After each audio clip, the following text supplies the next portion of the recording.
Pembalap Repsol Honda, Marc Marquez, kesulitan menjawab ketika ditanya tentang progres kemajuan motor Honda jelang MotoGP 2023. Pembalap asal Spanyol itu masih tampak menyimpan kekecewaan, setelah menyadari motor RC213V belum menunjukkan kemajuan signifikan jelang MotoGP 2023. Dari hasil tes Valencia 2022 pekan lalu, Marc Marquez belum bisa menembus 10 besar dengan mesin motor Honda keluaran terbaru, 2023. Hasil minor itu sempat membuat Marc Marquez frustrasi dan marah, meski akhirnya ia mengaku menyesal sudah menyudutkan Honda. Namun faktanya, Marc Marquez memang tidak bisa berbohong soal hal ini. Juara dunia 8 kali tersebut tampak masih berupaya menutupi kekecewaan dengan menjawab pertanyaan seputar kemajuan mesin Honda dengan nada optimistis. Benar, kita tidak akan bisa berjuang untuk juara dunia kalau motornya seperti ini. Kami harus segera berbenah dan tenggatnya adalah tes Sepang pada Februari tahun 2023 nanti, kata Marc Marquez. Kita butuh langkah lebih, bukan hanya satu langkah, harusnya 2 langkah ke depan, tegasnya. Lebih lanjut, Marquez mengaku kesulitan untuk menegaskan jika menyebut arah pengembangan Honda sudah bisa dibilang baik. Saya ingin berpikir itu langkah pertama untuk Februari nanti, tetapi arahnya sangat mirip dengan di mana kami berpijak sekarang, alias tidak ada kemajuan, kata Marquez. Perbedaan mesinnya cuma sedikit, seperti antara mesin 2020 dan 2021. Mungkin harus lebih diarahkan dimajukan lagi. Tetapi kami butuh lebih banyak perubahan, butuh lebih banyak power dan stabilitas pada rem. Kami butuh semua hal yang katanya sekarang sedang dikerjakan oleh Honda, kata Marquez lagi. Ketika ditanya apakah Honda memang betul-betul harus melakukan perubahan radikal, Marquez juga tidak bisa menjawab dengan pasti dan yakin. Akan ada risiko tentunya, saya tidak yakin untuk saat ini, kata Marquez. Intinya hasil tes Sepang nanti akan sangat penting, karena dari situ motornya adalah motor yang akan saya kendarai sepanjang tahun untuk mengarungi MotoGP 2023. Saya sudah tidak peduli kalau mereka mau menaruh ban belakang di depan atau sebaliknya. Yang saya butuhkan hanya motor yang lebih baik atau berada di level untuk bisa menang, tegas Marquez.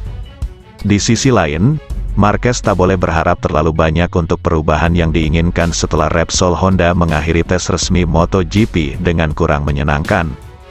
Potensi Honda masih akan menjalani musim yang berat pada tahun depan kian terlihat tatkala sang manajer Alberto Puig juga mengungkapkan rasa kecewa. Pria asal Spanyol tersebut tidak puas dengan performa timnya ketika turun dalam sesi tes resmi walau dia mengklaim sudah menemukan sesuatu. Dengan waktu yang ada sebelum kompetisi dimulai, Alberto Puig berharap timnya bisa membuat kemajuan signifikan agar bisa tampil kompetitif lagi. Kami telah mencoba skins dan prototipe yang berbeda dan itu belum bekerja, ucap Alberto Puig. Maksud saya, kami menemukan sesuatu tapi itu bukanlah yang kami harapkan, kami berharap bisa lebih maju lagi, imbuhnya. Lebih lanjut, Alberto Puig menekankan komponen sasis harus menjadi perhatian utama para insinyur Honda dalam pengembangan motor kali ini. Ini masih terlalu awal untuk mengatakannya. Saya tidak bisa menjawab pertanyaan Anda, ucap Alberto Puig. Saya pikir sasisnya akan perlu modifikasi yang lebih lagi dan kami harus membuat kemajuan, tuturnya menambahkan. Kendati demikian, Alberto Puig tetap menjamin bahwa tujuan utama timnya adalah menciptakan motor yang seimbang dari berbagai sisi untuk dipakai pada MotoGP 2023.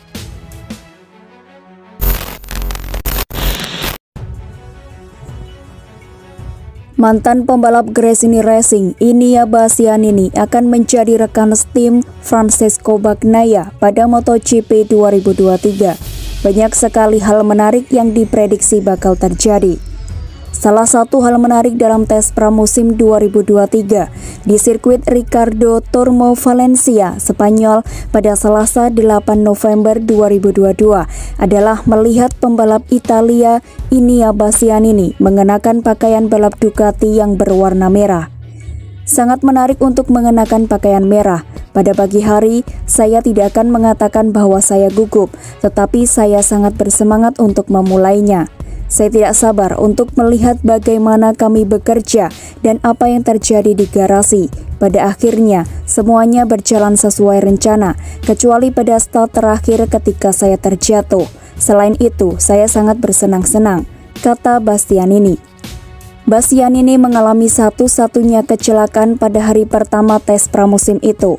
Sebelumnya, Bastianini setahun bersama tim satelit Gresini dan akhirnya pindah ke Ducati musim depan. Bastianini pun menjelaskan perbedaan bekerja dengan tim pabrikan. Ada lebih banyak orang di pit box, tetapi pada awalnya saya mencoba untuk mendapatkan perasaan dengan manajer teknis baru saya. Kemudian kami juga mulai bekerja dengan Gigi Dalinya dan semua orang Ducati lainnya. Sungguh menakjubkan. Mereka mendengarkan dan mencoba membantu dalam segala hal, dalam setiap aspek atau detail motor, kata Bestia. Hingga saat ini, Bastianini belum pernah mengerjakan pengembangan sebuah motor, apalagi Ducati. Kami langsung bekerja pada motor baru dan mencoba beberapa hal yang menurut saya akan membantu kami di masa depan. Juga beberapa hal lain yang harus kita pahami apakah mereka bekerja atau tidak, ujarnya. Sebelumnya, Bastianini menggunakan Desmose DC GP21, sekarang dia memakai GP23 baru. Ini adalah motor yang sangat presisi. Yang membuat saya terkesan adalah saya bisa melakukan hal yang sama di setiap lap.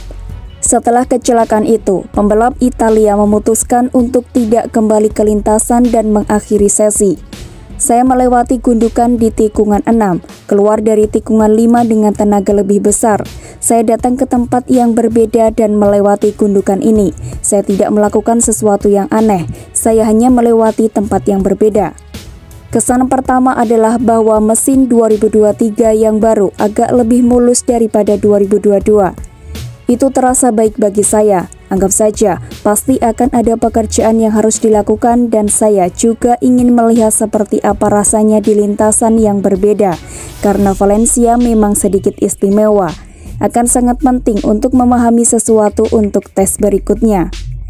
Tes pramusim berikutnya akan dilakukan di Sepang. Ducati juga menguji fairing dan aerodinamika baru. Saya melakukan beberapa lap dan tidak merasakan perbedaan besar. Tetapi saya yakin para teknisi akan memiliki lebih banyak informasi daripada saya sekarang. Tetapi secara keseluruhan mereka tidak buruk. Sementara itu, Bastianini akan satu tim dengan juara dunia 2022 Bagnaia. Sebagai rekan satu tim yang baru, komunikasi antara Bastianini dan Bagnaia kini akan menjadi sangat penting.